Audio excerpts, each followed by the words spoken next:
Hello' বন্ধু, স্বাগতম।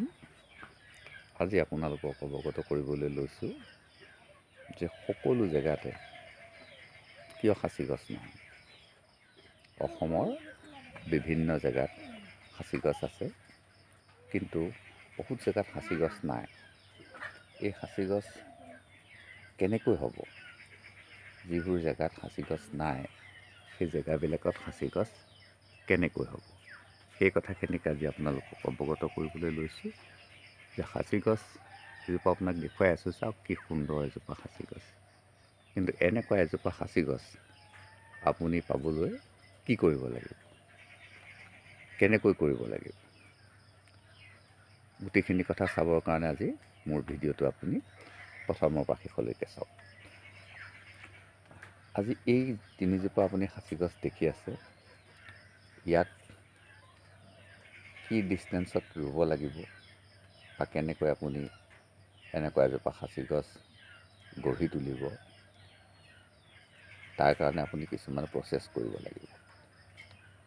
ধৰক আপোনাৰ অঞ্চলটো মই ধৰি ল'লোঁ লখিমপুৰ, কাৰণ সদ্যহতে মই লখিমপুৰ অঞ্চললৈ গৈছিলোঁ আৰু তাত সাঁচি গছ চাইছিলোঁ। কিন্তু সাঁচি গছ তাত মই তিনিজোপা দেখিবলৈ পালোঁ। মই যিমান অঞ্চলত গ'লোঁ তিনিজোপা সাঁচি গছ দেখিবলৈ পালোঁ, আৰু সেই সাঁচি গছকেইজোপাৰ গ্ৰোথ একেবাৰে বেয়া। 7 বছৰত আপোনাৰ পুলিটো ইমান ডাঙৰ হোৱা নাই। 7 বছৰত ইমান ডাঙৰ হোৱা নাই। এতিয়া তাৰ মূল কাৰণটো কি মই অৱগত কৰিম। এতিয়া চাওক, এয়া সাঁচি গছ আলিৰ দাঁতিতে গজি আছে। সেইফালে যদি আপুনি চাই দিয়ে, সেইবিলাক সাঁচি গছ একেবাৰে মুকলি জেগাতে এনেই হৈ আছে।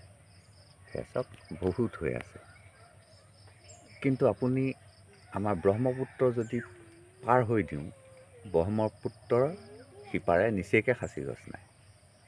কিন্তু ব্ৰহ্মপুত্ৰৰ এই পাৰ হৈ দিয়াৰ লগে লগে আপুনি সাঁচি গছখিনি পাই যায়।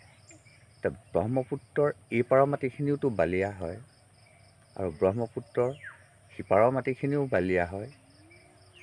এতিয়া কথাটো হ'ল, কি কাৰণে লখিমপুৰত সাঁচি গছ নাই? মই আজি বাছি লৈছোঁ লখিমপুৰ অঞ্চলটোৱে, কাৰণ মোৰ প্ৰথম টাৰ্গেট হ'ব এতিয়া গোটেই লখিমপুৰত সাঁচি গছৰ প্ৰসাৰ কৰা। মোৰ উদ্দেশ্যটো এনেকুৱা নহয় যে মই ভিডিঅ' এটা কৰি বহুত পইচা পাম, সেইটো মোৰ উদ্দেশ্য নহয়। সেইটো মোৰ ছেকেণ্ডেৰী কথা, কাৰণ মই পইচা পালেও সেইটো মোৰ বৈদেশিক মুদ্ৰা আহিব, সিও মোৰ দেশৰ কাৰণে লাভজনকেই হ'ব। কিন্তু মোৰ কথা হ'ল যে অসমত সোণৰ খনি বুলি ক'লেও বেয়া নহয়, কাৰণ সোণতকৈও বেছি দামৰ এজোপা গছ হয়। সেই গছজোপা অসমৰ মুষ্টিমেয় কেইখনমান জিলাতহে হয়। তাক যদি আমি প্ৰসাৰ কৰি দিব পাৰোঁ, ইখন জেগাৰ পৰা সিখন জেগালৈ, সিখন জেগাৰ পৰা সিখন জেগালৈ যদি আমি প্ৰচেছিং কৰি আগবঢ়াই নি গোটেই অসমখনত যদি এনেকৈ সাঁচিময় কৰি দিব পাৰোঁ, এনেকৈ সাঁচি গছেৰে ভৰাই দিব পাৰোঁ, তেতিয়াহ'লে আমি কোটি কোটি টকা বৈদেশিক মুদ্ৰা আহৰণ কৰিবলৈ সক্ষম হ'ম। হেল্ল' বন্ধু, এতিয়া আহোঁ একেবাৰে আচল কথাটোলৈ। সেই আচল কথাটো হ'ল, মই যিকেইজোপা সাঁচি গছ দেখিছিলোঁ, মই যিকেইজোপা সাঁচি গছ লখিমপুৰত পাইছিলোঁ, মাত্ৰ তিনিজোপা গছ পাইছিলোঁ। সেই তিনিজোপা গছ আমাৰ এই পাৰৰ পৰা, আমাৰ যোৰহাট ডিষ্ট্ৰিক্টৰ পৰা নি তাত ৰোৱা হৈছিল। কিন্তু পুলিকেইটা একেবাৰেই গ্ৰ' হোৱা নাই, একেবাৰে আগবাঢ়িব পৰা নাই। কেলৈ আগবাঢ়িব পৰা নাই? কেনেকৈ আগবঢ়াই নিব পৰা হ'ব?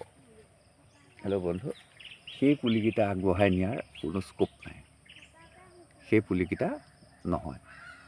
কেলৈ নহয় মই ঠাউকতে কৈ দিছোঁ যে আপুনি যদি বিদেশৰ পৰা এজনী গৰু লৈ আহে, ধৰক আপুনি গুজৰাটৰ পৰা এজনী গৰু লৈ আহিলে, সেই গৰুজনীয়ে গুজৰাটত যদি 30 লিটাৰ গাখীৰ দিছিলে, অসমত আহি পোৱাৰ লগে লগে সেই গৰুজনীৰ গাখীৰ কমি যাব। কেলৈ কমি যাব? সিহঁতৰ খাদ্যৰ পৰিৱৰ্তন আহিব। সিহঁতি তাত যিখিনি বস্তু খাইছিলে, মানে তাত যিখিনি বস্তু সুলভ, আমাৰ ইয়াত কিন্তু সেইখিনি বস্তু দুৰ্লভ হৈ পৰিব। কাৰণ অসমত সম্পূৰ্ণ বস্তু বেলেগ। জলবায়ু বেলেগ, খাদ্য বেলেগ, থকা জেগা বেলেগ, বহুত বেলেগ হৈ যাব। গতিকে সি দিনে দিনে ক্ষীণাই গুচি যাব। এতিয়া আমি সেই কথাটো উদাহৰণ হিচাপে ল'লোঁ। এতিয়া আমি কি কৰিব লাগিব? সাঁচি গছ নাইকিয়া অঞ্চলত কি কৰিব লাগিব? সেইটো হ'ল আপোনালোকে সাঁচি গছৰ গুটি লৈ যাব লাগিব।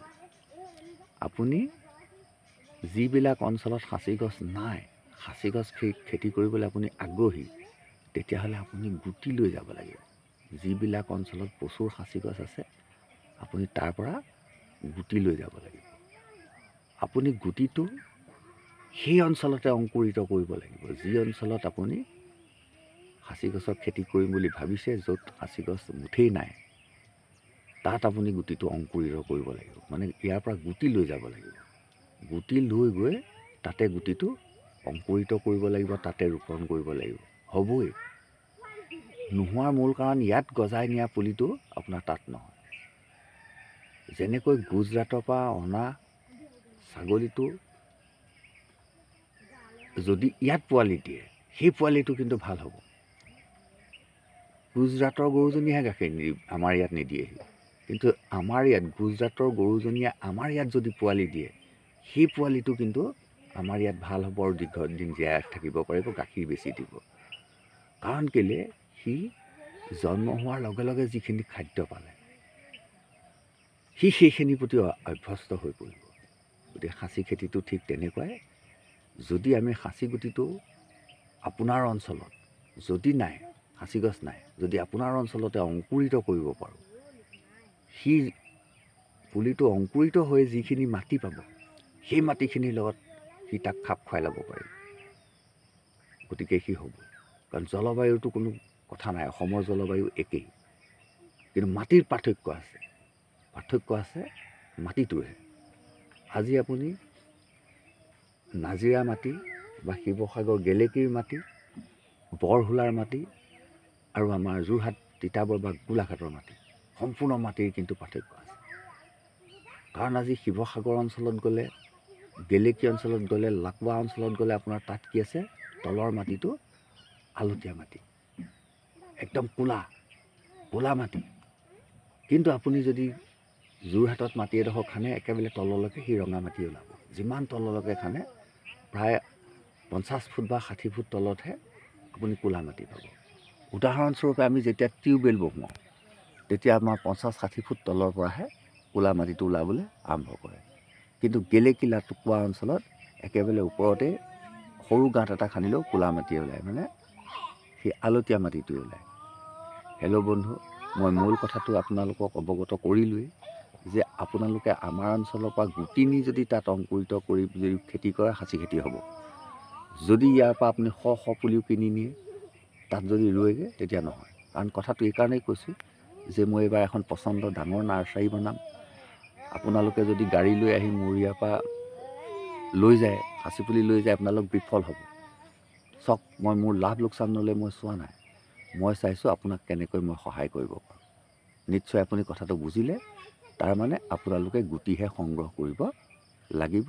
সেই গুটি আপোনাৰ জেগাত অংকুৰিত কৰি গছ কৰিব লাগিব, আপোনাৰ সাঁচি খেতি হ'বই। হেল্ল' বন্ধু, আৰু দীঘলীয়া নকৰোঁ, আজিলৈ আহোঁ।